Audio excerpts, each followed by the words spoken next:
After a lifetime of researching the dynamic and enigmatic world of light entertainment, I've decided to ditch my notebook and meet the people who inspire me. What makes them the people they are? How do they feel about the show business landscape in which they find themselves? And in a world where anyone can be a star, is there still a need for performers who have universal appeal? Come with me on a journey of discovery as I get a unique insight into Britain's favourite stars with a little help from my glamorous assistants. Yeah, well, I say glamorous, more like hazardous. And of course, we'll have a bit of fun along the way.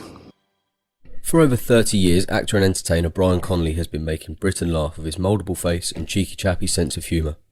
Starting out as a member of the show band Tomfoolery, Conley quickly found himself as a warm-up man for TV stars such as Terry Wogan and Kenny Everett, before landing his own self-titled Saturday Night Extravaganza on ITV in 1992, which gave birth to memorable character creations including Dangerous Brian and Nick Frisby and Larry the Loafer.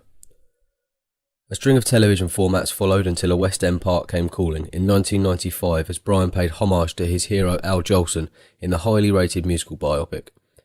I was interested to get his take on his varied career in entertainment and find out what it's like to be back on the road. Ladies and gentlemen, Mr. Brian Conley. Hi there, it's Brian Conley with Josh, who is talking to me completely naked, which is putting me off a bit, but anyway, it's all good, and I just want to say he's a puppet. Got that one in there nice and early. Cool. Right, so like so many of our best loved comedians and entertainers, you began your career as a TV warm-up man, working with icons such as Terry Wogan and Kenny Everett. What sort of grounding did that give you? It put me in really good stead because obviously I was in awe of being on the telly. You know, it was like, oh my God, it was very clinical, and I knew how important it was, and it was the old days where all those shows were getting, well, millions of people, you know, and not like today. So I just learnt off them, and I went back.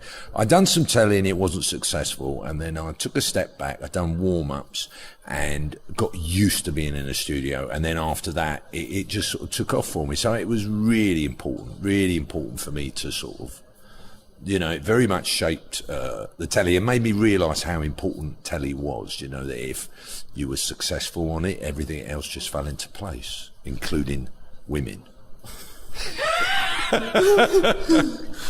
So then in 1992, after a string of television formats including Brian Conley This Way Up, you secured your own self-titled Saturday Night Extravaganza. What sort of responsibility was it to head your own prime-time entertainment show? Well, it was a gradual progression, which was lovely. I sort of went up in steps, and I think that's the problem now. You've got a lot of people that may be on X Factor and things like that that immediately become famous, and they don't know how to handle it or have the material to sort of cope with that. So I went up in steps. I was sort of ready for it when it happened, and I appreciated how important it was, but I tried not to let that get to me, you know. It was harder as I got more and more successful and had to do more and more telly shows because of the amount of material required with that, and I had to rely on writers a lot more, and that suddenly became a lot more tougher and harder to sort of come up with strong material at that time. You know, we're 7:30 on a Saturday night, and this was an era, and I'm not joking, that you wasn't even allowed to say bum. You know, I've said it now, Josh's show, bum, bum, bum, I don't care now. I had a joke that involved the word bum, and they went, nope, you can't say, you have to say bottom. And I kept going, well, the joke don't work with bottom, you've got to say bum. And that's how tough it was, you know, then, you know. Yeah. But, you know, and I understand that, but it's a little bit freer these days, you know. So, away from the comedy, in 95 you were cast as your hero Al Jolson in the West End music biopic. How daunting was it to step into such iconic shoes? It really was, and I was really nervous about doing it, and even trying to sound like him, and even to sustain that, because it was a very gravelly voice, and to try and do the whole show, and to do 8 a week, 2 on a Wednesday, 2 on a Saturday, was really tough on my vocal cords. But I sort of, after a while, like, dare I say, an athlete, sort of got into the swing of it and got into a groove with my voice. But yeah, it was huge at the time, and I didn't think that. But I read the script, and he's not recognised now, and I think that's a shame. But I can understand why in his era with blackface, and it's very wrong now, and it shouldn't. But he should at least be recognised, because there's a lot more to his life than that. And he was done the first talking movie, had the first album, first Sunday concert. He was the first pop star. He really was a force of nature and huge. And I always put it in to sort of try and understand this, that in 1917, our Jolson had $9 million. He could have bought England. He was an extremely powerful man, and it was great that we showed that and both sides of it, and done it in a very serious way. But we had to, because of the man blackface, and we had to show why he done that. So your acting credentials? He's desperately trying to be quiet. Isn't he? Yeah. He's sitting there going, go on. He's got his best quiet. Yeah, I know. His quiet body as well. I know. Your acting credentials don't stop there. You headed up 2 ITV comedy series, Time After Time and The Grimleys. Mm-hmm. How do you think that helped to extend your appeal? Well, it showed me in a different light. I like Time After Time. I think it was very much of its era. I really like The Grimleys. I felt that this really should be, as far as I'm concerned, repeated and on the internet. And lots of people say, oh, they should repeat it, because you can't really get hold of it. But The Grimleys with Amanda Holden and Noddy Holder, and to play a sadistic PE teacher was great for me. I loved... I can understand why people always say, oh, well, I'd love to play an evil part, and it gives you somewhere to go rather than being all smiley and nice and happy like I normally am. But, it was great for me. And I'd done 3 series of that and got to know Amanda very well, but also the legend that is Noddy Holder, obviously the singer in Slade. And so it was really good for me, that. I don't know if I answered the question, but there you go. That sounds about right. The Royal Variety also gave you an opportunity to work with a few of your heroes. I'm thinking about someone in particular who we lost earlier this year. What are your memories of the great Ken Dodd? Only that he was, a generous man. He really pushed the fact, and that's why I admire him, that, comedy is an art form. It is something that, if you're up there and making it look easy, there's a lot of work gone into that, and to sort of, to be funny at 7:30. I know I've got to do that, and it is an extension of you, but it is an act. You are acting, and he very much sort of pushed the fact that it is an art form, and I admire him for that, and for the publicity he brought to that, but also, how generous he was as a person. His dressing room was always open, and it, even right up to the end when he went, which was, he was 90. I mean, that's a good age. But he was still working right up until Christmas, just before he passed away. He was still out there and just going on forever. Apparently his funeral was 8 hours, and that was just the first half. But he went off, and he did. He famously would be out there for 3-4 hours. Now, just, physically, that must have been incredible, but also, what recall he must have, what a memory, And, yes, he'd always give me the time of day. Young Brian, he'd say, how are you? And we met at Royals and a couple of little charity events, but you didn't want to be on with Ken, especially, if he was closing the first half. You thought, oh, here we go, I'm going to be here for about 4 hours, but wonderful man. We got to talk about Strictly Come Dancing before we let you go. So back on Saturday nights for the first time in a while. I knew them all the professionals, Gorka, Giovanni, pepperoni, salami, karaoke, karate.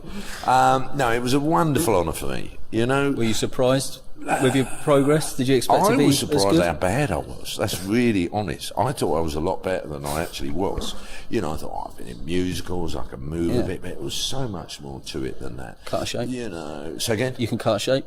Well, give it a go. Yeah, I can. But it was, it's your hands, it's your head, it's your feet, it's your bum, it's your posture, and now relax and dance, and of course 11 million people watching it, it's live, and it really is, extremely nerve-wracking because I'm out of my comfort zone. If I had to sing and make them laugh, tell us some stories, that would be fine. But knowing that the nation's watching, I was more nervous than a dyslexic on countdown. No, yeah, that's right. Yeah.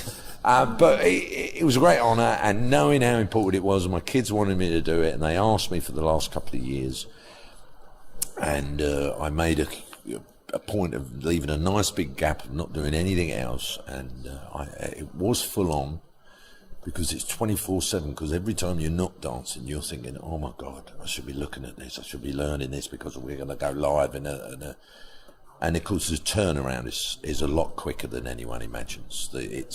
You imagine it's going to be, you've got a whole week, but you haven't. You've got about 4 days, because you have to do It Takes Two, you have to do your little, video that goes before your dance, lots of press, and, you keep going, I just want to learn to dance the dance.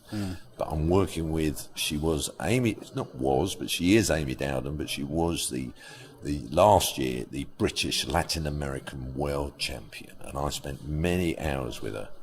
And to have that opportunity to, to dance with such a professional, such a high level. And of course the pros, they've got to come down to your level. Yeah.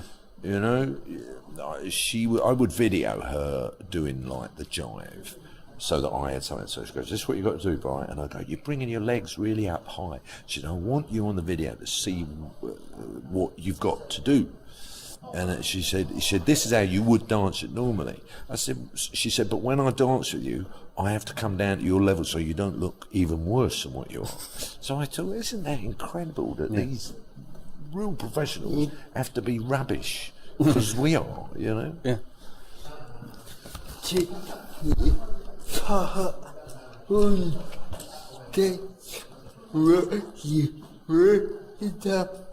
Did you struggle not to fart on stage when you were dancing? I probably did. I do. Isn't it funny? It looks so clever there and intelligent. Yeah, I know. He writes these good questions, and it's a fart question. I didn't fart because I was so nervous. Yeah, God, don't fart. You never know what's coming out. Could be a shot. I know the fear was running down my legs, but it was really nerve-wracking. Yeah, it was much more nerve-wracking than I thought. Yeah. You try not to think about it, but it's the most popular show on national television, and everyone's going to watch, and then it's going to be on Twitter, on YouTube immediately after. Doesn't go away. And then I was really worried about the judges. I thought, oh God, I'm not very good at taking criticism. And I thought, wow, how am I going to react to this? Because a friend of mine was on it the year before who was a performer and said she found it so hard being criticised. But to be honest, I was so relieved that it was over that when I stood there, I just wasn't bothered with what they said. It was like, I don't care now. I've just got the Dodds out of the way. I don't care what you say. And I'm exhausted, so I was always out of breath. So it didn't bother me there. And I know Craig. I've worked with Craig, and I know it is an act. Yeah. He's a lovely guy. You meet him off stage, you're all right. I'm sorry I said that. You go, oh God, because one of them has to play that part, and the others have their role to play, you know. But so I'm really looking forward to watching it this year because I know what they're going for. Yeah, I know you'll enjoy it more from your sofa. That they pretty much all know they're going to do it at this point in the year. Yeah, and they're all going, oh my God. Yeah. So, looking back over your career, what would you say your proudest achievement is? I immediately think of the Royals because I when I done them, and I hope this doesn't sound nasty, but it really meant something then. It's a bit different now. It's a bit watered down, but in the sort of mid-90s, just late 90s, to do it was such an honour, and to be asked to do it, not your management managing to get you in there, it was to be asked, and to do 8 Jolson, was an incredible time for me, and just for me, I think my biggest thing that I will look back on is that I've actually made a career of it. That I actually never had a proper job. I've been doing it now professionally since I was 12, so I went to stage school, and I've been doing it for 45 years this year, and I'm doing something that I love, and isn't that amazing, to do something that you love. I'm so lucky, you know. So what next? What's up next? Well, we've got the telly series, which is on at the moment. It's called Buy It Now. Did you know I was doing that, Josh? Yeah. He didn't. I bet he bleeding didn't. Yeah, I did. All right. On Channel 4. Okay, all right. Yeah. You want to know if I fart? Yeah. On the show. Yes. So it is 5:30, Channel 4. Yep. And that's going well. And then just try and sit back and enjoy it, you know. I mean, I don't like it all planned out these days. I like to sort of, you know, I'm in a really fortunate position. You know, I've done it long enough, so I'm lucky. I ain't got a mortgage, so I can just, you know, enjoy the summer and see where it goes. I've got pantomime in Bristol, we've got Quorum. And so, you know, it's just, who knows? Yeah. You know, I'm really chuffed with the series, and hopefully there'll be another one of them. And, you know, let's not plan it out too much. Take it as it comes. And I love being live. I'm looking forward to tonight. Yeah. You know, I love going out there and, you know, making them have a good time. You know, it's a wonderful buzz. It's a bit like when you're in your kitchen and you make 6 people laugh. Well, tonight we've got, I think it's just under 500, but for a Wednesday night in the Isle of Wight, that's brilliant. Yeah. Fantastic. That's it. My pleasure. A big thank you to our guest for being the subject of another Beyond the Title interview. If you like this, why not browse the website and see if there's anything else that takes your fancy. Don't forget to like our Facebook page to receive updates of forthcoming interviews and to see more information about me and what I do. Thanks again, and hopefully see you next time for another Beyond the Title interview.